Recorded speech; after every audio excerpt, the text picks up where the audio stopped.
이 다리는 엄청나게 큽니다. 아니요, 이 다리 말고 저 다리요. 프랑스 남부에 있는 미오 대교는 신기록 덩어리입니다.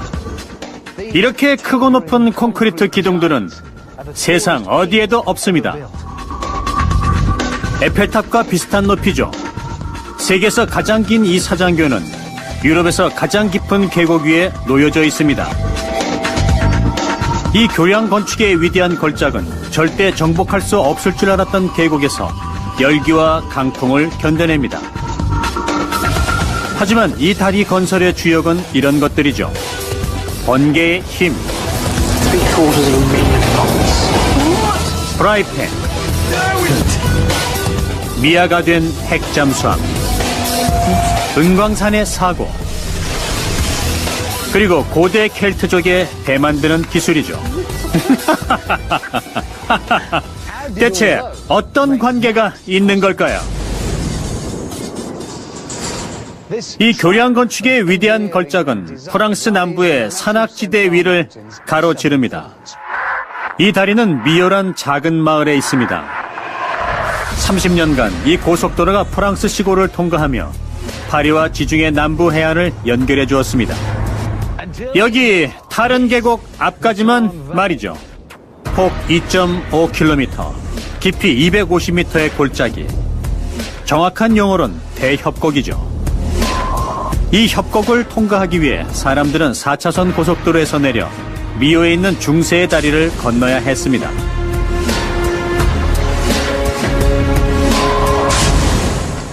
여름마다 미오는 29km나 차들이 꼬리를 물고 있을 정도로 아주 심한 몸살을 앓았습니다. 30년간 그런 악몽을 겪고 난 뒤 협곡을 점령했습니다. 2004년 지상에서 250m 높이의 세계에서 가장 높은 다리가 건설된 것이죠.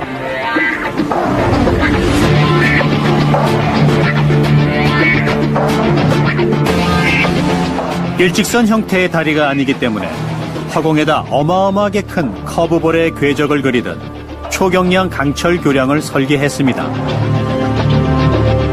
운전자가 방심하지 않게 하기 위해 휘어진 길을 만드는 게 쉽지는 않았죠. 2000여 개 부분으로 나뉜 복잡한 골격을 잡아야 했습니다. 그렇게 많은 강철 골격을 빠르고 정확히 절단하려면 위대한 자연의 힘이 필요했죠. 저는 사상 최초로 직소 퍼즐 같은 도로 상판 내부에 들어갈 수 있는 특별 허가를 받았습니다. 모르실까봐 말씀드리는데 여기는 도로 상판 아닙니다. 그러니까 위에는 도로가 있고요. 그리고 밑에는 아무것도 없습니다. 안에 들어와 보니 놀랍습니다. 아니, 비었어요. 강하고 가벼운 다리를 만들려고 많은 노력을 들였고 입체 직소 퍼즐을 맞추듯 2000개의 강철 조각을 맞춰 커브형 다리를 만들었습니다. 이 직소 퍼즐의 강철 조각들은 그 모양과 크기가 제각각이죠. 그런데 문제가 있었습니다. 정확히 2078개의 강철 조각을 잘라내는 건 하루 이틀에 끝날 일이 아니었죠. 전통적인 강철 절단 방법은 이런 산소 아세틸렌 토치를 사용하는 것입니다. 하지만 빠르지도 쉽지도 않은 방법이죠. 2000개가 넘는 강철 조각을 산소 아세틸렌 토치로 잘라내는 것은 보통 일이 아니었습니다. 더군다나 공사가 지연되면 하루에 약 3만 달러의 위약금을 지급하게 돼 있었죠. 그래서 번개 힘을 이용해 강철 조각을 절단하기로 합니다.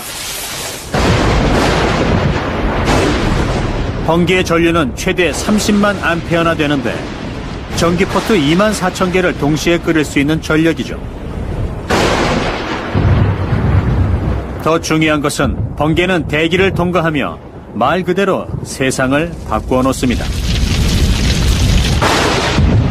또 강철 절단에 필요한 물질을 생성시키는데 그게 무엇인지 알아보겠습니다. 먼저 번개부터 만들어 볼까요? 이 기계의 주인은 특수효과 전문가로 그가 엄청난 양의 전기를 이용해 절 인간 번개로 만들어줄 겁니다. 번개의 마법사 마크 터너죠. Wow, Mark, this is like walking onto the set of a 1950s B movie. Do you like it? It's brilliant, I think. What is it? It's a lightning machine. It's what we call a Tesla coil. Okay. It produces lightning. What I'd like you to do is to put this on. Oh, I get dressed up. You do get dressed up. This is the fun bit. That looks like chainmail. It is chainmail. It's what we call a Voltrex suit. It'll Right. protect you from the lightning. Okay. There's holes in it. What are boots off? Boots off, please. Check it off. Are you entirely sure about what we're doing here? What can possibly go wrong? Scarf off. My best scarf. Look after that, James. So one foot in there. Nice. It's just the right size, isn't it? So the machine outputs about 750,000 volts. What? But this suit will protect you. It's got holes in. It has got holes in it. Can I have your hand, No. please? 금속 수트는 보호막처럼 번개가 저를 관통하는 대신 옷 위로 흐르게 해줍니다. 일단 이론은 그렇죠. Just run it by me again, the whole, if the chainmail doesn't work, then what happens? If it were to go through you, that would be a bad thing. When you say, let's not explore the badness of it, which is bad. It's very bad. I mean, it's not instant, but I mean, it's your odds are against you rather than for you. Thank you. Stop talking now, please, Mark. Don't say any other words. Oh, look how I'm connecting to the metal ladder. 테슬라 코일은 전류를 저장해 전압을 증가시킵니다. 전기가 축적되면 제 주위에 전류가 흐르게 되고 제 손가락에서 번개가 나갈 겁니다. I'll turn the machine off. What about screaming and going like that very quickly? So, everybody with sensitive hearing ought to leave the room now. Anybody with implants in their ears or pacemakers or heart problems ought to leave now. And we're good to go. So, good to go, Richard? I feel lonely. Fantastic.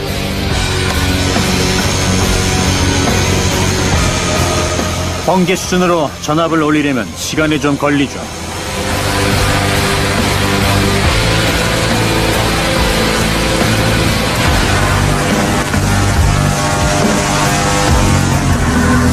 이 기계는 19세기의 천재 발명가 니콜라 테슬라의 작품입니다. 괴짜 과학자란 별명을 가진 테슬라는 비둘기 애호가였고 로봇 공학과 라디오, 전기학의 선구자였습니다.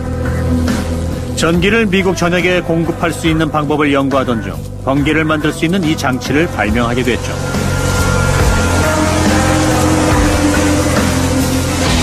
자연의 번개처럼 제 번개도 땅까지 가는 최단 거리를 찾습니다.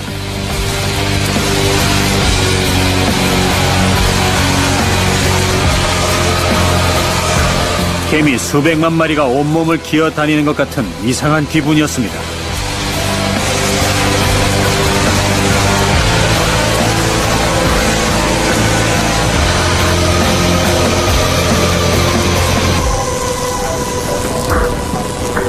Okay, crew, let's go in. So I was making lightning come out of my fingers, briefly. It can't by some freak chance just continue to happen for me specifically. Unfortunately, no. That is a superhero movie I'm It thinking is. of, isn't it? Okay.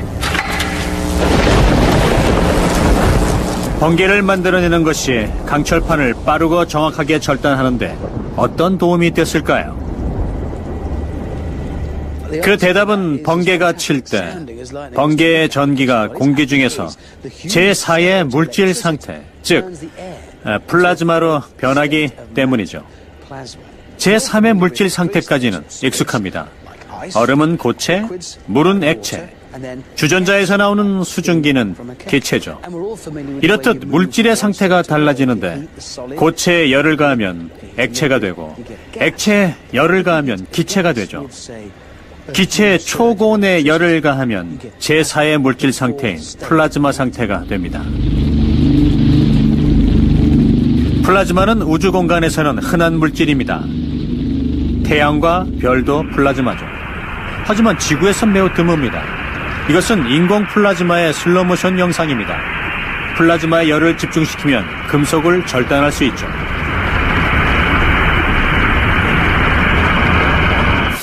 이게 플라즈마 절단기입니다. 절단기의 좁은 끝에서 전류가 나오고 기체에 전류가 흐르면서 플라즈마 상태가 되죠. 그 플라즈마가 강철을 녹입니다.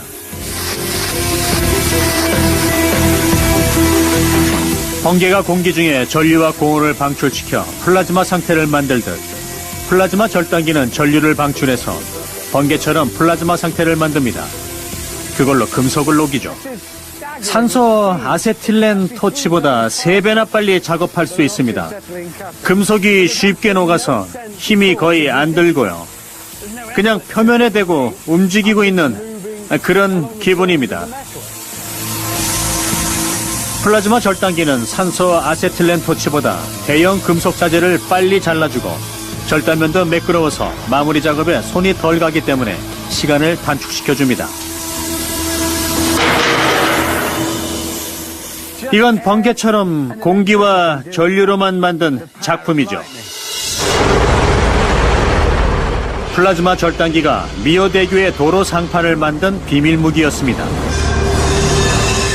파리의 에펠탑을 만들었던 에펠 금속 건축 회사에서 플라즈마 절단기를 이용해 2,000개가 넘는 강철판들을 2년 만에 절단했습니다.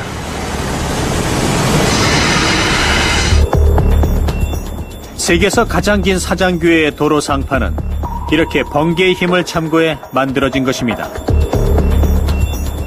도로 상판을 만들고 나자 다른 문제가 생겼죠. 거대한 기둥이 무너지지 않게 도로 상판을 올리는 방법이 문제였습니다. 다행히 프라이팬의 기능을 향상시켜준 물질이 해결책을 제시했죠.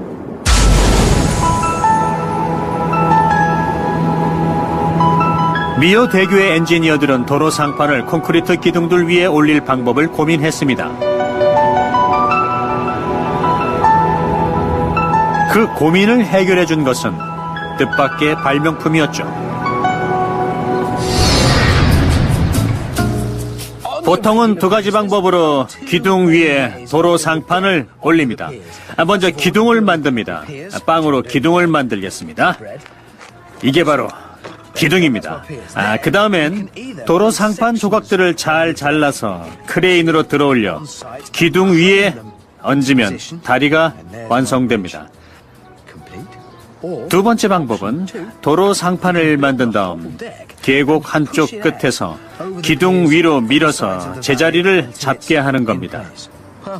하지만 미오 대교는 보통 다리가 아니죠. 무엇보다 계곡이 깊기 때문에 아주 큰 기둥이 필요했습니다. 이런 거 말고 이렇게 큰 기둥이 필요합니다. 이 기둥들의 실제 높이는 240m나 되기 때문에 크레인으로 도로 상판을 들어 올리는 건 비용도 많이 들고 어렵습니다. 그래서 도로 상판을 미는 2번째 방법을 사용해야 합니다. 하지만 240m나 되는 기둥을 옆에서 조금이라도 잘못 건드렸다간 와르르 무너집니다. 이렇게 말이죠. 이것이 엔지니어들의 해결책, 특수 유압제기입니다. 15개월의 작업 끝에 도로 상판은 정확하고 안전하게 기둥 위에 놓여졌죠. 아주 간단하지만 영리한 방법이죠. 다만 한 가지, 36,000톤의 도로 상판이 쐐기들 위에서 미끄러지는 것을 막기 위해선 특수 물질이 필요했는데 그 물질은 세상 어떤 것보다 미끄러운 물질이었습니다. 1938년 화학자 로이 플랭켓은 냉장고 기능을 향상시키는 연구를 하다가 굉장히 미끄러운 가루를 만들게 됐습니다. 그가 만든 가루는 PTFE, 테플론이란 회사 이름으로 전 세계에 알려진 물질이죠. New black no stain Teflon. Even hours after cooking, pans rinse clean in seconds. No soaking, no scouring. Teflon inside. 인간이 만들어낸 가장 미끄러운 물질이라는군요. 테스트를 해봐야 할 것 같아서 제 친구 워릭을 불렀습니다. 보리스도 데려왔습니다. Yes, Boris is a gecko. He's got the stickiest feet, I would say, in the animal kingdom. 보리스는 도마뱀 붙이군요. 보리스가 유리판에 달라붙어줍니다. 보리스가 행복해 보이네요. 예, 됐습니다. 유리판을 수직으로 세워도 안 미끄러진다는 걸 보리스가 증명해줍니다. 자, 이번엔 테플론입니다. 이번에도 보리스가 활약할 거예요. 보리스 입장에서는 불안할 수도 있겠네요. 보리스, 네가 생각하는 상황이 아니란다. 테플론이 코팅된 프라이팬을 들고 있지만 절대 요리할 건 아니랍니다. 예, 됐어요. 진짜 미안하다, 보리스. 프라이팬에서 뛰쳐나간데도 비난할 수는 없을 겁니다. 못 버팁니다. 테플론은 도마뱀 부치도 쉽게 미끄러지게 만드는 물질이로군요. 오, 이런 도마뱀 부치 테스트였습니다. 우리의 도마뱀 부치 박사님께서 테플론은 굉장히 미끄럽다고 결론을 내려주셨습니다. 실험 규모 좀 키워보겠습니다.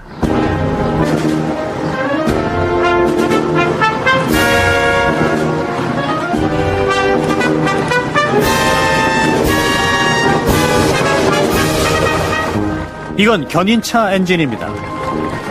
도마뱀 부치보다 훨씬 무겁고 밀기도 힘들죠. 게리 린치는 영국 최고의 테플론 생산업체 직원입니다. 저를 도와 테플론이 얼마나 미끄러운 물질인지 보여줄 겁니다. Okay, let's get on. Now, this is our non-slip stuff, and you're going to try and move the traction engine on. Yeah, it's as simple as that. But this is just a metal track with, well, stickers on it. How are we going to shift this thing?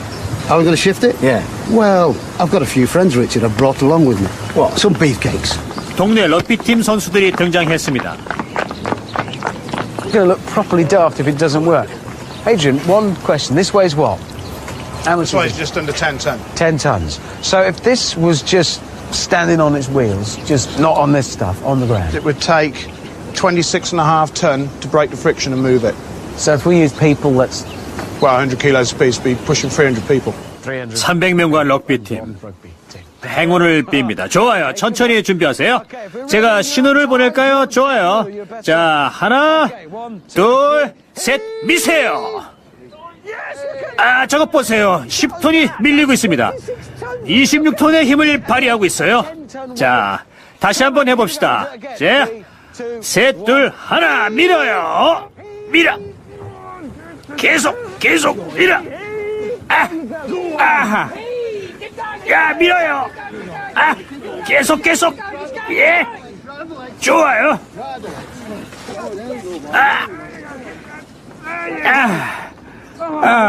수고했어요. 해냈어요. 자, 한숨 돌리세요. 게리와 제가 들어가자 엔진이 움직였습니다. 10톤에 가까운 견인차 엔진을 움직였습니다. 콘크리트 위에서는 300명이 밀어야 하지만 테플론 위라면 10명이 밀어도 되죠.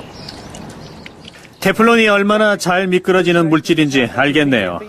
이 물질은 럭비팀이 견인차 엔진을 미는데 도움을 줬듯이 미오대교를 세울 때도 도움을 줬습니다. 도로 상판은 앞으로 밀면 뒤로 뺄 수가 없습니다. 그래서 PTFE를 쐐기 위에 발라서 미끄러지듯 자리 잡게 만들었습니다. 어느 실험실에서 우연히 발명된 잘 미끄러지는 물질 테플론 덕분이었죠. 이제 엔지니어들은 다음 문제에 부딪힙니다. 사상 최대 높이의 기둥들을 밀리미터 단위로 아주 정밀한 위치에 세우는 것이었습니다. 가장 높은 기둥들은 245m로 70층짜리 고층 건물과 비슷하며 나머지 6개 기둥도 낮지는 않습니다. 이 기둥들은 몇 밀리미터 오차도 없이 정확한 위치에 세워야 했습니다. 냉전 시대 때 개발된 잠수함의 해결책이 숨어 있었습니다.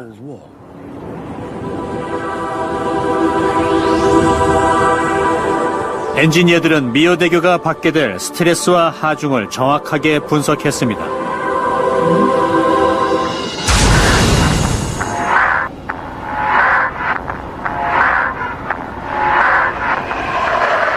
여기 조정실에서는 교통량, 풍량, 기온과 습기를 모니터링하지만 다리가 건설 중일 때는 거리를 측정할 수 있는 시설도 없었습니다.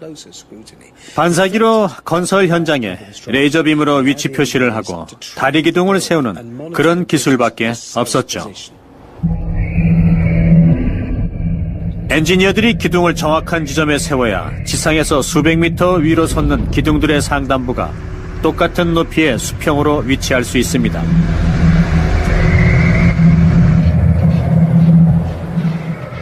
몇 밀리미터 오차도 허용할 수 없는 정밀한 계측이 필요했는데 당시엔 그렇게 정밀하게 위치와 거리를 계측할 수 있는 시스템은 없었습니다. 그런데 바다에서 힌트가 나왔습니다. 이제 다음 주제를 조사해 보겠습니다. 모든 것은 미국 핵잠수함이 미아가 되면서 시작됐습니다. 몇 달씩 잠수하도록 설계된 잠수함은 깊은 바닷속을 누비고 다녔습니다. 그런데 위치 실측 오차가 쌓이기 시작했죠. 물 위로 나와보면 여기가 어딘지 헷갈렸다는 얘기입니다. 자기가 있는 위치도 모르는데 핵무기를 사용할 수는 없겠죠. 미 해군의 해결책은 인공위성이었습니다. 잠수함이 위성 신호를 감지해 자신의 현재 위치를 파악하게 만들었습니다.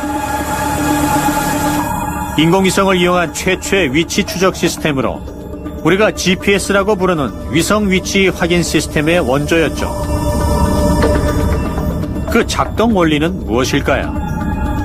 오차 없이 다리를 짓는데 12.5km 상공에서 보내는 위성 신호가 어떤 도움을 줬을까요?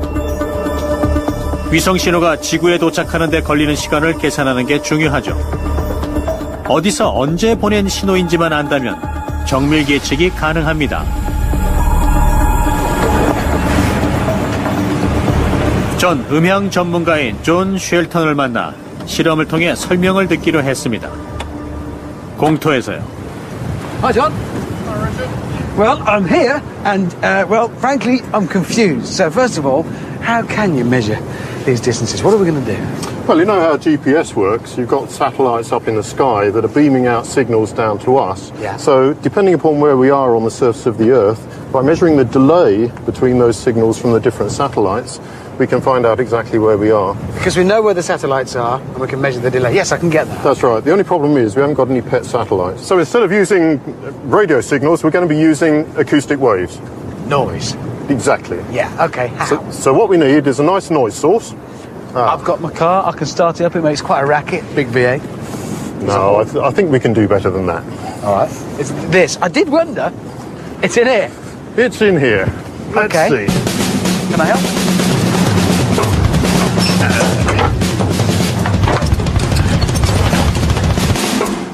제 차보다는 소리가 크겠네요.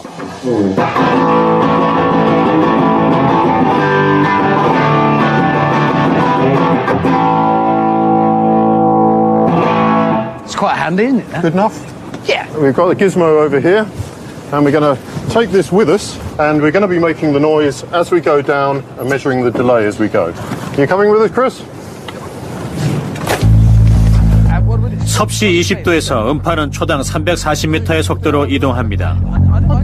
트럭으로부터 어느 정도 걸어간 뒤 기타를 연주해서 스피커에서 나오는 소리가 도달하는 데 걸리는 시간을 측정해 보겠습니다. 존의 컴퓨터가 거리에 따른 시간차를 측정할 겁니다. Or another one. Now. Okay, let's try here. Right. Okay. Go on then. Take it away. 기타 연주 소리가 우리에게 들리기까지는 약간의 시간이 걸렸습니다. 다시 한번 확인해 보죠. 크리스가 기타를 치고 조금 있다가 스피커에서 나오는 소리가 들립니다. Go on then. Take it away. 크리스가 기타를 연주하면 전기 신호가 스피커로 들어갔다가 공기로 방출됩니다. 멀리 떨어져 있으면 소리가 도달하는 시간도 길어지죠. 존의 컴퓨터가 트럭이 있는 A 지점에서 우리가 있는 B 지점까지의 시간차를 측정합니다. 시간차와 음속을 바탕으로 트럭에서 얼마나 떨어져 있는지 알 수 있죠.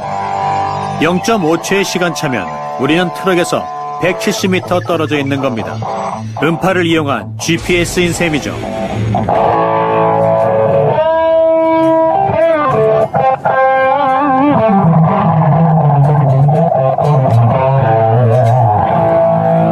This is quite weird. Will that do you?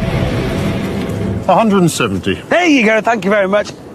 지금 우리가 한 실험이 조금 이상해 보였을 수도 있다는 건 압니다. 지금 신호로 거리를 측정했습니다. 신호의 종류는 상관없어요. 소리 신호도 상관없죠. 신호의 이동 속도를 알고 있다면 신호가 발생하는 지점과 신호가 수신되는 지점이 얼마나 떨어져 있는지 계산할 수 있으니까요. 꼭 기타가 아니라도 됩니다.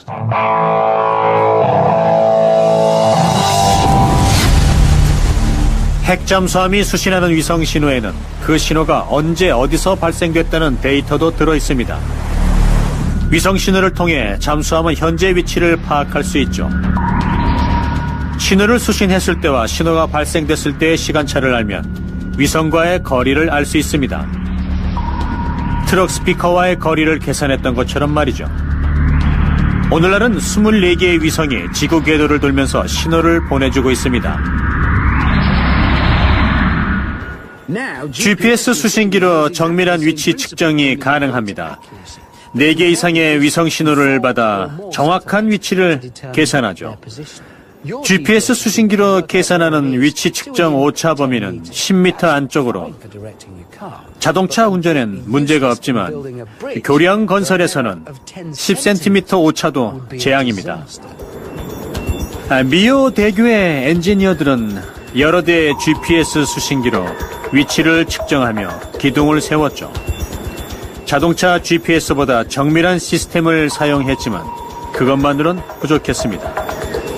위성 신호로 위치를 계속 확인한다 해도 작은 기온 변화가 기둥이나 도로 상판에 미세한 영향을 줄 수도 있기 때문에 지상의 기준점을 표시해놓고 계속 이중 확인을 했습니다. 엔지니어들은 또 한 번 GPS를 이용했습니다. GPS 수신기를 계곡에 고정시켰죠. 이 수신기의 위치를 기준점으로 삼은 겁니다. 이런 기준점과의 비교를 통해서 GPS의 오차 범위를 몇 미터에서 몇 밀리미터로 줄였습니다. 이런 기준점을 여러 군데 만들어 놓고 기준점과의 거리와 GPS로 파악한 위치 데이터를 계속 비교했습니다. 그러면서 기둥을 위로 쌓아갔죠. 핵 잠수함의 위치를 파악하기 위해 발명된 기술이 이 기둥들을 짓는데도 사용된 것입니다. 미오 대교에 사용된 강철의 무게는 에펠탑 무게의 5배가 되기 때문에 밑에서도 받쳐줘야 하지만 위에서도 케이블로 잡아줘야 합니다. 도로 상판을 기둥 위로 밀 때 엔지니어들은 케이블 그물로 도로 상판 끝을 잡아뒀습니다. 계곡에 강풍이 불 때도 도로 상판은 떨어지지 않았습니다. 악명 높은 강풍이 부는 계곡에서 36,000톤의 강철 덩어리가 흔들리지 않았던 이유는 뭘까요? 그 해답은 독일 은광산에서 일어났던 사건에 있습니다.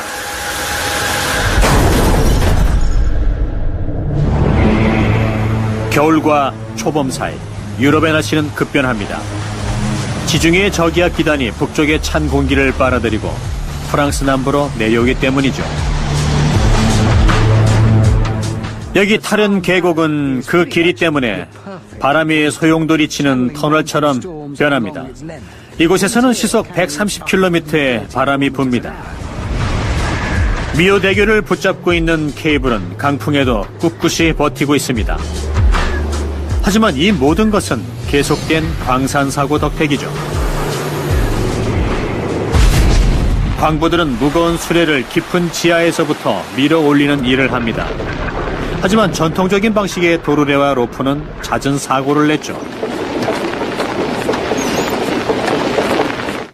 인간은 아주 오래전부터 로프를 만들었는데 자기가 사는 지역의 식물을 이용했습니다. 아시아에서는 바나나 나무로 마닐라 로프를 만들었고, 그리고 유럽에서는 캐너비를 사용했는데 얘는 친척입니다. 햄프 로프를 만들었습니다. 로프는 섬유 가닥들을 하나로 꼬아서 만듭니다. 하지만 한계가 있었습니다. 로프의 한계를 알아보기 위해 재료공학자인 클라이브 시비어의 도움을 받기로 했습니다. Okay, Richard. What we've got here is a hydraulic press with a load cell here. Yeah, okay. So it's going to pull on there. Yep. And this That's going to tell us the force that this is supporting. And this is rope as was used initially in the silver mines, as well everywhere else. I'm going to start the machine by pressing, I'm guessing, the big green button.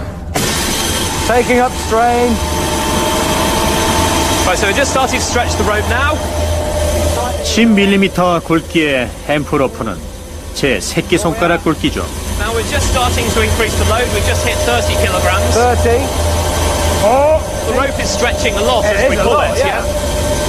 And here we go, with the load's increasing. We've just hit 100 kilograms. 200. And we're now on 260 kilograms.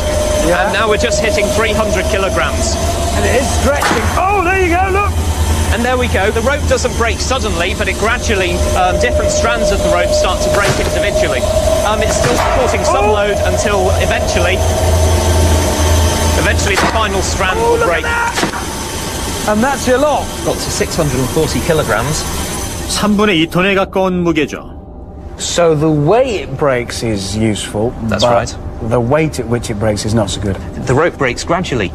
Single strands break, but the rest of the rope still holds some of the load. And so it doesn't sort of just give up. So we need now to test something. Exactly. 광부들은 무거운 수레를 나르기 위해 로프보다 강한 무언가를 찾았습니다. 그래서 쇠사슬을 대신 사용했죠. 하지만 쇠사슬은 치명적인 단점을 가지고 있는 것이 문제였습니다. 전 아까 끊어졌던 것과 똑같은 10mm의 두께의 쇠사슬을 테스트할 생각입니다. 이번엔 슬로모션 카메라를 부르고 소방관들에게 물을 채워달라고 했습니다. Yeah, carry on.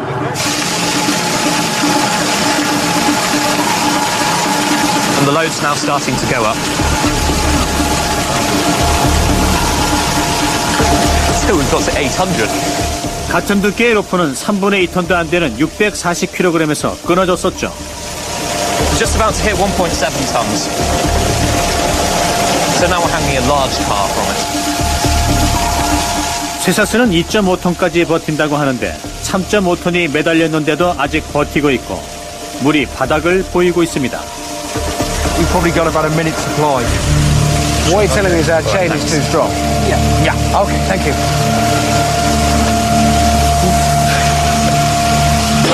Oh, there you go. Or maybe not.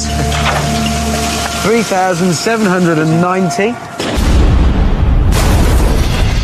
은광산에서처럼 쇠사슬은 로프보다 훨씬 더 많은 무게를 견뎌냈지만 예고 없이 끊어졌습니다.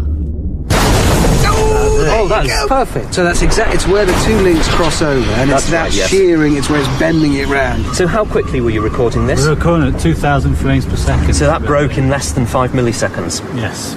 So you'd have no warning at all. It's instant. Ah, you have the culprit. We found the link here in the water, and so you can see here where it's failed.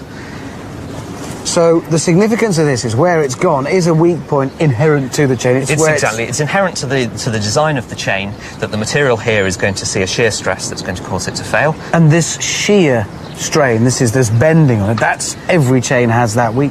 Every chain is going to have that weakness at that point. And that's what cost lives down the mines. Exactly, yes. A failure that catastrophic and that quick.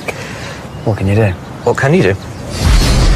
독일의 은광산에서 놀라운 해결책이 나왔습니다. 1829년 클라우스탈 은광산의 감독 빌헬름 알베르트는 쇠사슬이 예고도 없이 끊어지는 것을 보고 로프의 장점을 떠올렸습니다. 그는 무거운 은을 실은 수레를 깊은 지하에서 끌어올리기 위해 로프의 구조와 금속의 강도를 결합시켰습니다. 빌헬름 알베르트가 발명한 것은 금속 가닥들을 꼬아서 로프처럼 만든 겁니다. 세계 최초의 케이블이죠. 빌헬름 알베르트의 케이블이 얼마나 강한지 테스트해봤습니다. 수레에 물을 가득 담았습니다. 쇠사슬과 같은 두께였지만 케이블은 800kg을 더 들어 올렸습니다. 또 로프보다는 4,000kg 넘게 들어 올렸죠. 두 개의 장점이 합쳐진 것입니다. 금속 가닥들을 꼬아서 로프처럼 만들었기 때문에 아주 강하고 끊어질 때는 충분히 경고를 보냈습니다.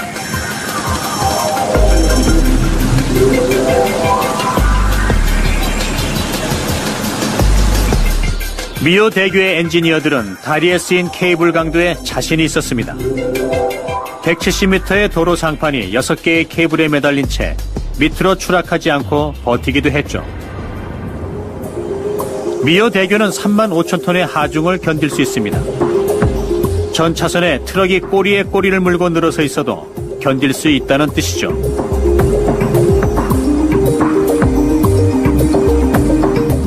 미오 대교는 120년 동안 사용할 수 있도록 설계됐는데 케이블이 오래되면 어쩔 수 없이 처음보다는 강도가 떨어지게 됩니다. 그렇다면 다리를 무너뜨리지 않고 케이블을 교체할 수 있는 방법은 없을까요? 해답은 케이블의 구조에 있습니다. 위에서 보면 하나의 굵은 선처럼 보이지만 사실은 최대 91개의 중간 굵기 케이블 가닥들로 이루어져 있습니다. 중간 케이블은 7개의 소가닥을 꼬아서 만들었죠. 그래서 케이블이 낡으면 케이블을 통째로 교체하는 게 아니라 이 중간 굵기의 케이블을 하나씩 교체하면 간단합니다. 180년 전 독일의 은광산에서 일어난 사고들이 이 웅장한 미오 대교를 잡아주는 금속 로프를 만드는데 결정적인 아이디어를 제공한 것입니다. 한여름의 열기도 다리를 붕괴시킬 수 있는데 그 해결책은 고대 켈트족의 배에서 빌려왔습니다.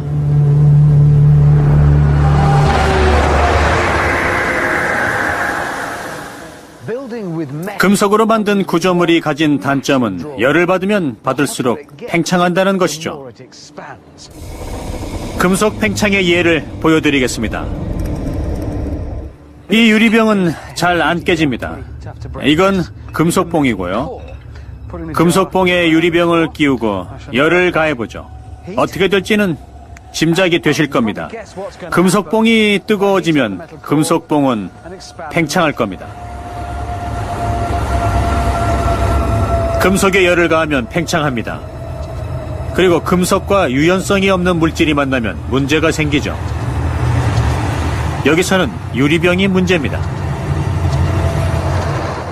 무언가 변화가 일어나기를 기다리면서 대규모의 금속과 절대 휘어지지 않는 물질로 만든 구조물이 만나면 어떻게 될지 생각해보죠.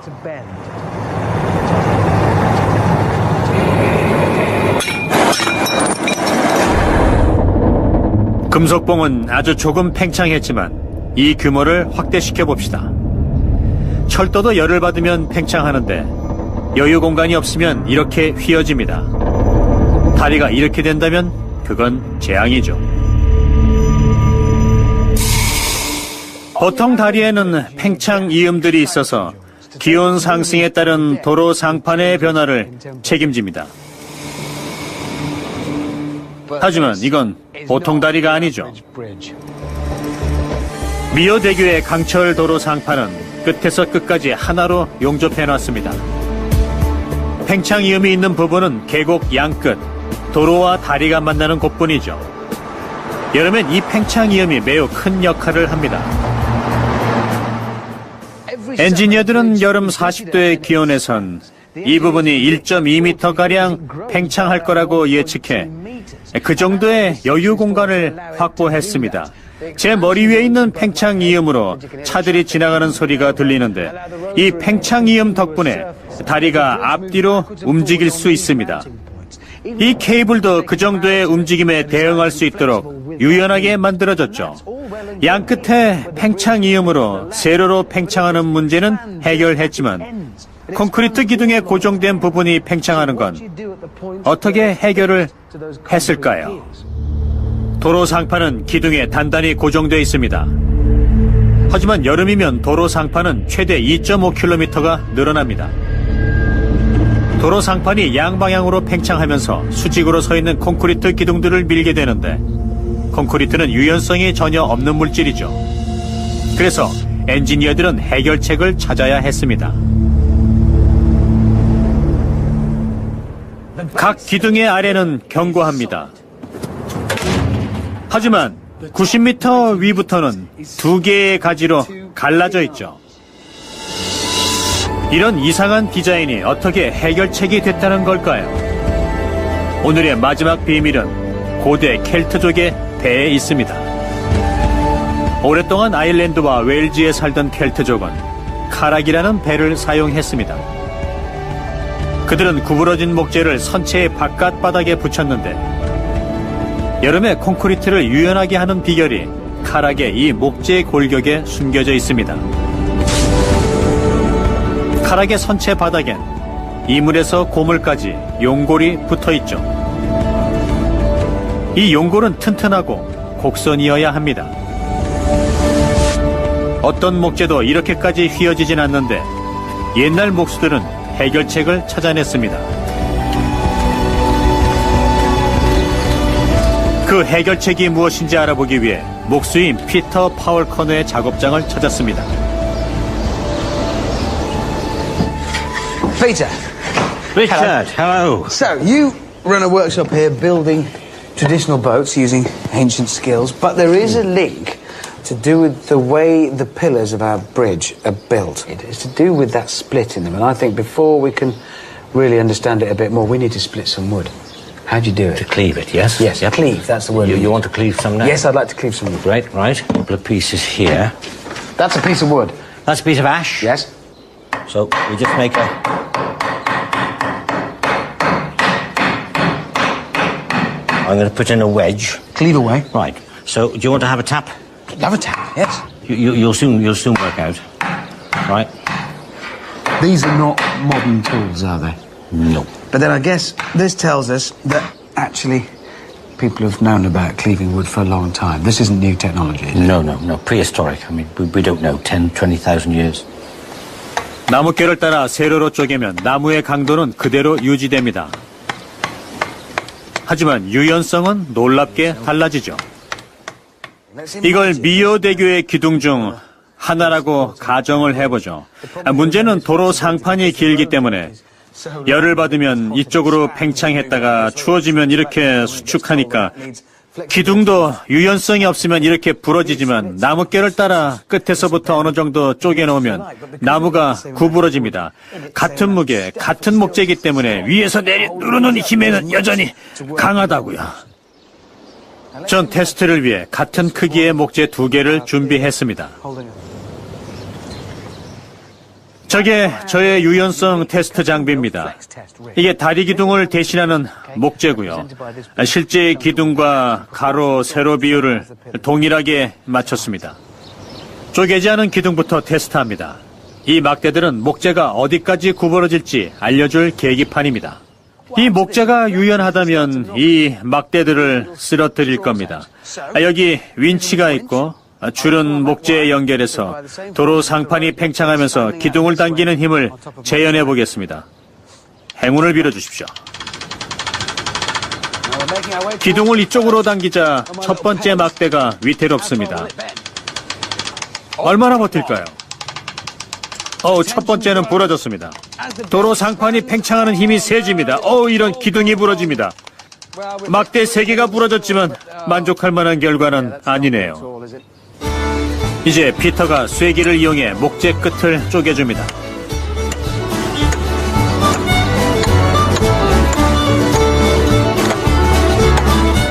끝이 쪼개진 목재는 먼저 목재보다 많이 휘어질까요? 다시 더운 날의 다리를 재현해 보겠습니다.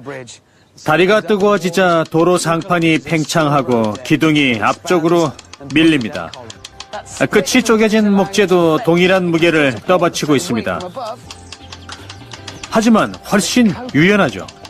4번째 막대까지 부러졌고 제자리로 돌려보겠습니다. 끝이 쪼개진 목재는 그렇지 않은 목재보다 2배나 잘 구부러졌습니다. 그리고 제가 윈치를 풀자 쓰러지지 않고 원위치로 돌아갔습니다. 영구적인 손상을 입지 않고 수축과 팽창의 스트레스를 견뎌낸 것이죠. 나뭇결을 따라 쪼갰기 때문에 휘어질 수 있는 유연성이 생긴 겁니다. 상판을 받치면서 유연성도 확보한 거죠. 켈트족도 이런 원리로 카락을 만들었을 거라고 추정됩니다. 선체에 덧대는 용골의 앞부분을 2개로 쪼개서 강도와 안전성을 확보했을 겁니다.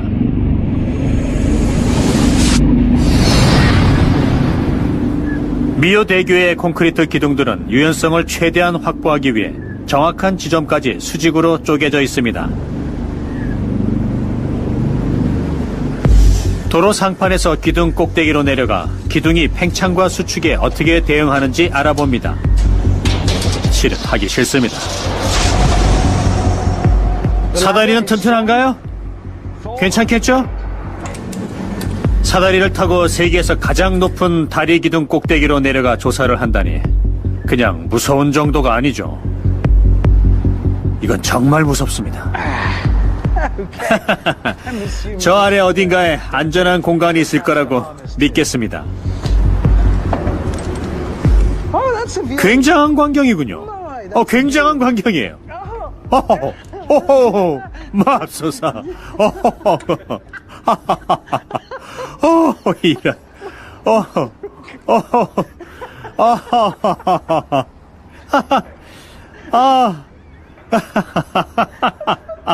정말 기가 막혀. 기절해도 이해해줘요. 강풍과 공포심에 맞서며 두 번의 시도 끝에 다른 계곡 245m 위로 내려갔습니다. 이제 어디로 가죠? 이제 기분이 좀 낫네. 목숨을 걸고 내려간 곳에서 엔지니어 실베스터 갤리스가 Y자 모양의 콘크리트 기둥에 대해 설명해 주었습니다. The Y form on the concrete structure makes the movement easier. So the pile, if you like, is fixed to the deck. It's the deck that's in charge, and the pillar has to move with the deck as it expands and contracts. 콘크리트를 휘어지게 하다니 놀라운 기술입니다. 하지만 그 얘기를 꼭 245m 위에서 해야 했나요? 설명해 주셔서 감사합니다만 날 여기까지 내려온 건 감사하지 않아요. 저 아래서 설명했어도 됐지 않습니까? 한여름의 뙤약볕은 도로 상판을 팽창시키지만 보통 콘크리트 기둥보다 10배나 유연한 Y자형 기둥이 잘 받쳐줍니다. 그리고 밤이 되면 다리가 식고 도로 상판도 수축돼 원래 모습으로 돌아가죠. 끝을 쪼갠 콘크리트 기둥은 미오대교를 건설하면서 찾아낸 많은 해결책 중에서도 가장 특별한 해결책이었습니다. 엔지니어들은 단순히 계곡 양끝을 잇는 다리를 지은 것이 아닙니다. 그들은 이 아름다운 풍광에 멋을 더하는 구조물을 만들었습니다. 이 지역의 보물이 되고 프랑스의 아름다움을 더할 수 있는 구조물을 원했는데 제가 보기엔 충분히 성공한 것 같습니다. 이 다리를 짓는데 번개의 힘이 사용됐다는 건 누구도 모를 겁니다. 또 잠수함 내비게이션 기술이 이용되고 프라이팬 코팅 물질이 사용되고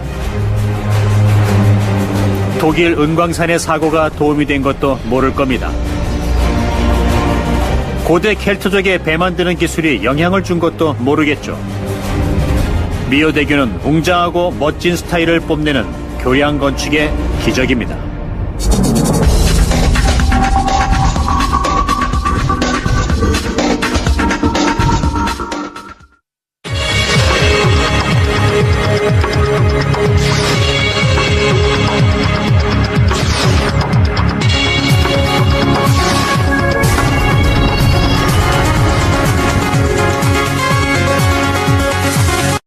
더군다나 공사가 지연되면 하루에 약 3만 달러의 위약금을 지급하게 돼 있었죠.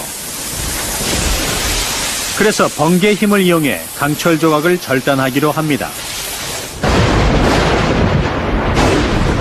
번개의 전류는 최대 30만 암페어나 되는데 전기포트 2만 4천 개를 동시에 끓일 수 있는 전력이죠. 더 중요한 것은 번개는 대기를 통과하며 말 그대로 세상을 바꾸어 놓습니다. 또 강철 절단에 필요한 물질을 생성시키는데 그게 무엇인지 알아보겠습니다. 먼저 번개부터 만들어 볼까요? 이 기계의 주인은 특수효과 전문가로 그가 엄청난 양의 전기를 이용해 절 인간 번개로 만들어줄 겁니다. 번개의 마법사 마크 터너죠. Mark, this is like walking onto the set of a 1950s B movie. Do you like it? It's brilliant, I think. What is it? It's a lightning machine. It's what we call a Tesla coil. Okay. It produces lightning. What I'd like you to do is to put this on. I'll get dressed up. You do get dressed up. This is the fun bit. That looks like chainmail. It is chainmail. It's what we call a Voltrex suit. It'll Right. protect you from the lightning. Okay. There's holes in it. What are boots off? Boots off, please. Check it off. Are you entirely sure about what we're doing here? What can possibly go wrong? Scarf off. It's my best scarf. Look after that, James. So 1 foot in there. Nice. It's just the right size, isn't it? So the machine outputs about 750,000 volts. What? But this suit will protect you. It's got holes in. It has got holes in it. Can I have your hand? No. Please. 금속 수트는 보호막처럼 번개가 저를 관통하는 대신 옷 위로 흐르게 해줍니다. 일단 이론은 그렇죠. Just run it by me again, the whole, if the chainmail doesn't work thing, what happens? If it were to go through you, that would be a bad thing. When you say, let's not explore the badness of it, Yeah. which is bad. It's very bad. I mean, it's not instant, but I mean, it's your odds are against you rather than for you. Thank you. Stop talking now, please, Mark. Don't say any other words. Oh, look how I'm connecting to the metal ladder. 테슬라 코일은 전류를 저장해 전압을 증가시킵니다. 전기가 축적되면 제 주위에 전류가 흐르게 되고 제 손가락에서 번개가 나갈 겁니다. Not turn the machine off. What about screaming and going like that very quickly? So, everybody with sensitive hearing ought to leave the room now. Anybody with implants in their ears or pacemakers or heart problems ought to leave now. And we're good to go. So, good to go, Richard? I feel lonely. Fantastic.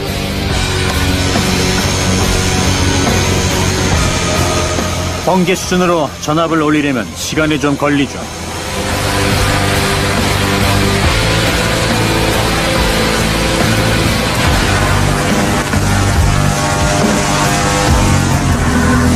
이 기계는 19세기의 천재 발명가 니콜라 테슬라의 작품입니다.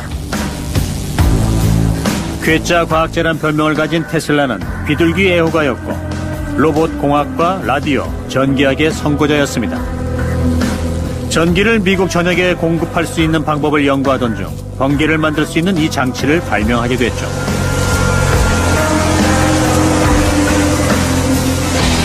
자연의 번개처럼 제 번개도 땅까지 가는 최단 거리를 찾습니다.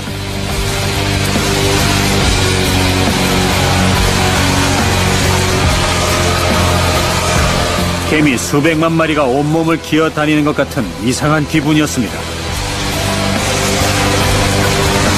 그 다음엔 도로 상판 조각들을 잘 잘라서 크레인으로 들어올려 기둥 위에 얹으면 다리가 완성됩니다. 두 번째 방법은 도로 상판을 만든 다음 계곡 한쪽 끝에서 기둥 위로 밀어서 제자리를 잡게 하는 겁니다. 하지만 미오대교는 보통 다리가 아니죠. 무엇보다 계곡이 깊기 때문에 아주 큰 기둥이 필요했습니다. 이런 거 말고 이렇게 큰 기둥이 필요합니다. 이 기둥들의 실제 높이는 240m나 되기 때문에 크레인으로 도로 상판을 들어 올리는 건 비용도 많이 들고 어렵습니다. 그래서 도로 상판을 미는 두 번째 방법을 사용해야 합니다. 하지만 240m나 되는 기둥을 옆에서 조금이라도 잘못 건드렸다간 와르르 무너집니다. 이렇게 말이죠. 이것이 엔지니어들의 해결책, 특수 유압제기입니다. 15개월의 작업 끝에 도로 상판은 정확하고 안전하게 기둥 위에 놓여졌죠. 아주 간단하지만 영리한 방법이죠. 다만 한 가지, 36,000톤의 도로 상판이 쐐기들 위에서 미끄러지는 것을 막기 위해선 특수 물질이 필요했는데 그 물질은 세상 어떤 것보다 미끄러운 물질이었습니다. 1938년 화학자 로이 플랭켓은 냉장고 기능을 향상시키는 연구를 하다가 굉장히 미끄러운 가루를 만들게 됐습니다. 그가 만든 가루는 PTFE, 테플론이란 회사 이름으로 전 세계에 알려진 물질이죠. New black, no-stain Teflon. Even hours after cooking, pans rinse clean in seconds. No soaking, no scouring. Teflon inside. 인간이 만들어낸 가장 미끄러운 물질이라는군요. 테스트를 해봐야 할 것 같아서 제 친구 워릭을 불렀습니다. 보리스도 데려왔습니다. Boris. Yes, Boris. Boris is a gecko. He's got the stickiest feet, I would say, in the animal kingdom. 보리스는 도마뱀 부치군요. 보리스가 유리판에 달라붙어줍니다. 보리스가 행복해 보이네요. 예, 됐습니다. 유리판을 수직으로 세워도 안 미끄러진다는 걸 보리스가 증명해줍니다. 자, 이번엔 테플론입니다. 이번에도 보리스가 활약할 거예요. 보리스 입장에서는 불안할 수도 있겠네요. 보리스, 네가 생각하는 상황이 아니란다. 테플론이 코팅된 프라이팬을 들고 있지만 절대 요리할 건 아니랍니다. 예, 됐어요. 진짜 미안하다, 보리스. 프라이팬에서 뛰쳐나간데도 비난할 수는 없을 겁니다. 못 버팁니다. 테플론은 도마뱀 부치도 쉽게 미끄러지게 만드는 물질이로군요. 오, 이런 도마뱀 부치 테스트였습니다. 우리의 도마뱀 부치 박사님께서 테플론은 굉장히 미끄럽다고 결론을 내려주셨습니다. 실험 규모 좀 키워보겠습니다.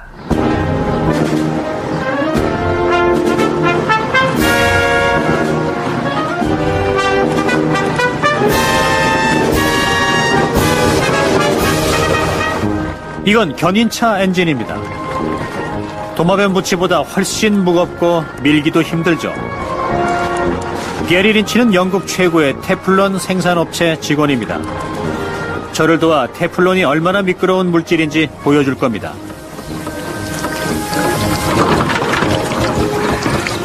Okay, let's get on.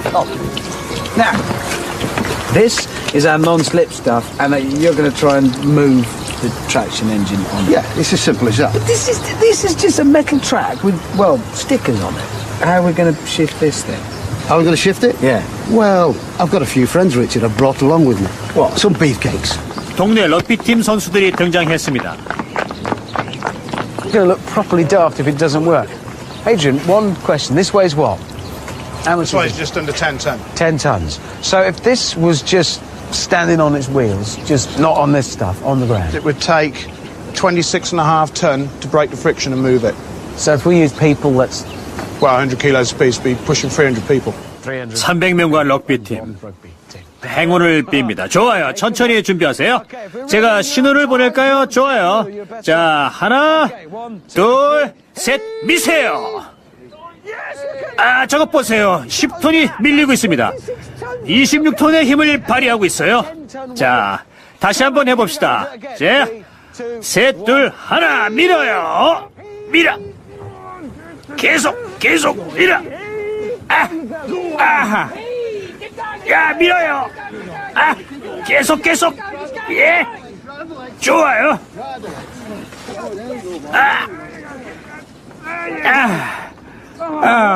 수고했어요. 해냈어요. 자, 한숨 돌리세요. 게리와 제가 들어가자 엔진이 움직였습니다. 10톤에 가까운 견인차 엔진을 움직였습니다.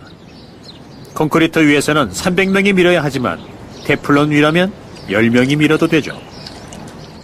테플론이 얼마나 잘 미끄러지는 물질인지 알겠네요. 이 물질은 럭비팀이 견인차 엔진을 미는데 도움을 줬듯이 미오대교를 세울 때도 도움을 줬습니다. 도로 상판은 앞으로 밀면 뒤로 뺄 수가 없습니다. 그래서 PTFE를 쐐기 위에 발라서 미끄러지듯 자리 잡게 만들었습니다.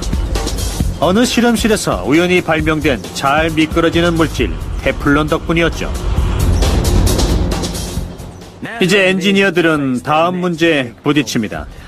사상 최대 높이의 기둥들을 밀리미터 단위로 아주 정밀한 위치에 세우는 것이었습니다. 가장 높은 기둥들은 245m로 70층짜리 고층 건물과 비슷하며 나머지 6개 기둥도 낮지는 않습니다. 이 기둥들은 몇 밀리미터 오차도 없이 정확한 위치에 세워야 했습니다. 냉전 시대 때 개발된 잠수함의 해결책이 숨어 있었습니다.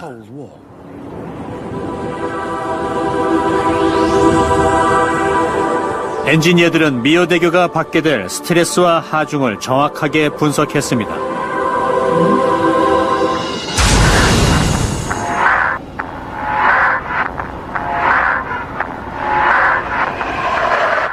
여기 조정실에서는 교통량, 풍량, 기온과 습기를 모니터링하지만 다리가 건설 중일 때는 거리를 측정할 수 있는 시설도 없었습니다. 반사기로 건설 현장에 레이저빔으로 위치 표시를 하고 다리 기둥을 세우는 그런 기술밖에 없었죠. 엔지니어들이 기둥을 정확한 지점에 세워야 지상에서 수백 미터 위로 솟는 기둥들의 상단부가 똑같은 높이의 수평으로 위치할 수 있습니다.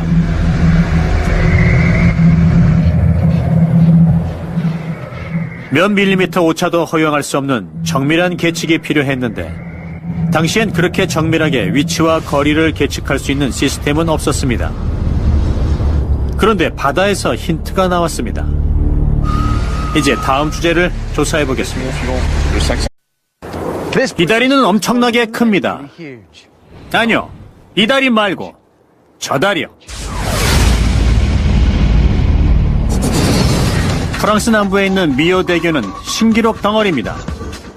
이렇게 크고 높은 콘크리트 기둥들은 세상 어디에도 없습니다. 에펠탑과 비슷한 높이죠. 세계에서 가장 긴 이 사장교는 유럽에서 가장 깊은 계곡 위에 놓여져 있습니다. 이 교량 건축의 위대한 걸작은 절대 정복할 수 없을 줄 알았던 계곡에서 열기와 강풍을 견뎌냅니다. 하지만 이 다리 건설의 주역은 이런 것들이죠. 번개의 힘, 프라이팬, 미아가 된 핵잠수함, 은광산의 사고, 그리고 고대 켈트족의 배 만드는 기술이죠. 대체 어떤 관계가 있는 걸까요? 이 교량 건축의 위대한 걸작은 프랑스 남부의 산악지대 위를 가로지릅니다. 이 다리는 미오란 작은 마을에 있습니다. 30년간 이 고속도로가 프랑스 시골을 통과하며 파리와 지중해 남부 해안을 연결해 주었습니다. 여기 타른 계곡 앞까지만 말이죠. 폭 2.5km, 깊이 250m의 골짜기. 정확한 용어로는 대협곡이죠. 이 협곡을 통과하기 위해 사람들은 4차선 고속도로에서 내려 미오에 있는 중세의 다리를 건너야 했습니다.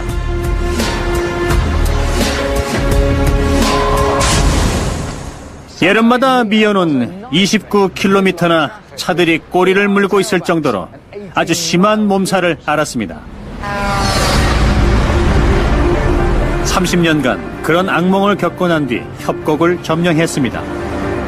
2004년 지상에서 250m 높이의 세계에서 가장 높은 다리가 건설된 것이죠.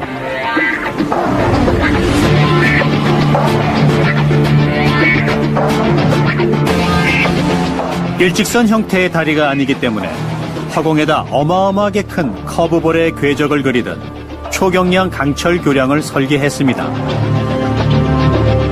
운전자가 방심하지 않게 하기 위해 휘어진 길을 만드는 게 쉽지는 않았죠.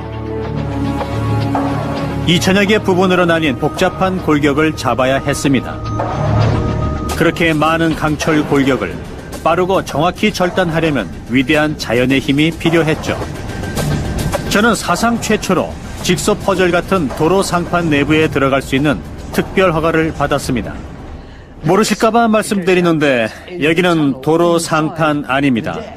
그러니까 위에는 도로가 있고요. 그리고 밑에는 아무것도 없습니다. 안에 들어와 보니 놀랍습니다. 안이 비었어요. 강하고 가벼운 다리를 만들려고 많은 노력을 들였고 입체 직소 퍼즐을 맞추듯 2,000개의 강철 조각을 맞춰 커브형 다리를 만들었습니다. 이 직소 퍼즐의 강철 조각들은 그 모양과 크기가 제각각이죠. 그런데 문제가 있었습니다. 정확히 2078개의 강철 조각을 잘라내는 건 하루 이틀에 끝날 일이 아니었죠.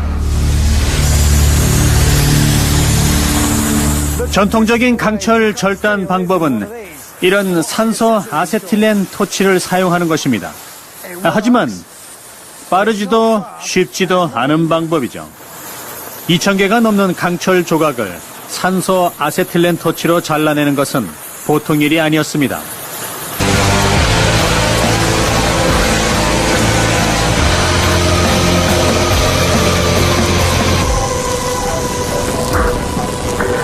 Okay, crew, let's go in.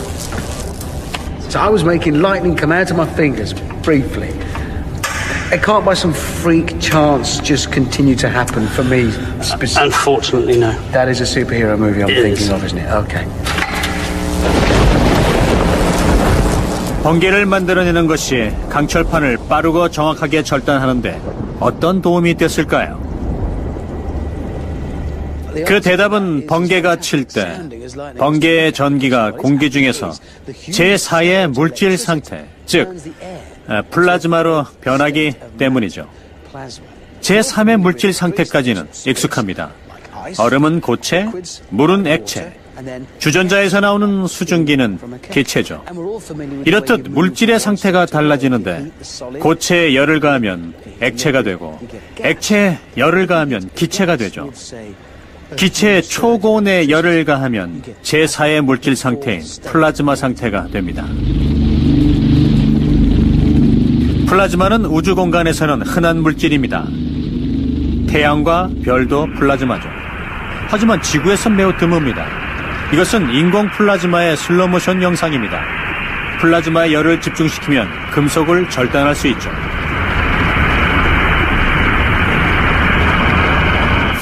이게 플라즈마 절단기입니다. 절단기의 좁은 끝에서 전류가 나오고 기체에 전류가 흐르면서 플라즈마 상태가 되죠. 그 플라즈마가 강철을 녹입니다.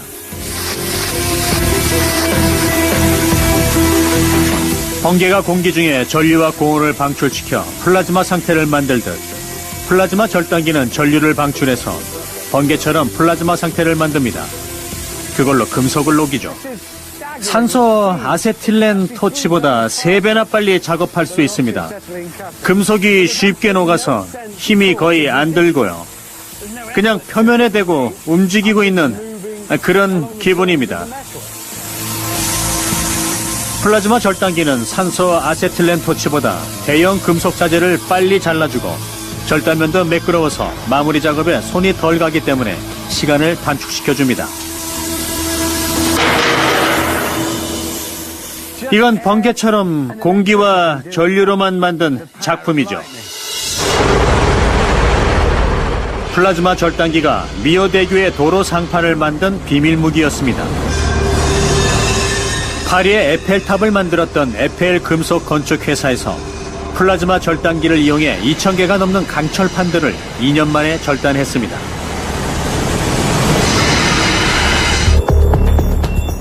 세계에서 가장 긴 사장교의 도로 상판은 이렇게 번개의 힘을 참고해 만들어진 것입니다.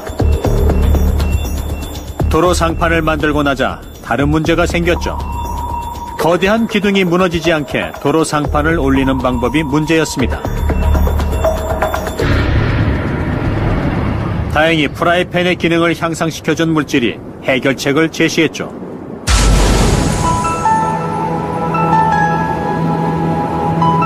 미오 대교의 엔지니어들은 도로 상판을 콘크리트 기둥들 위에 올릴 방법을 고민했습니다. 그 고민을 해결해준 것은 뜻밖의 발명품이었죠. 보통은 2가지 방법으로 기둥 위에 도로 상판을 올립니다. 먼저 기둥을 만듭니다. 빵으로 기둥을 만들겠습니다. 이게 바로 기둥입니다.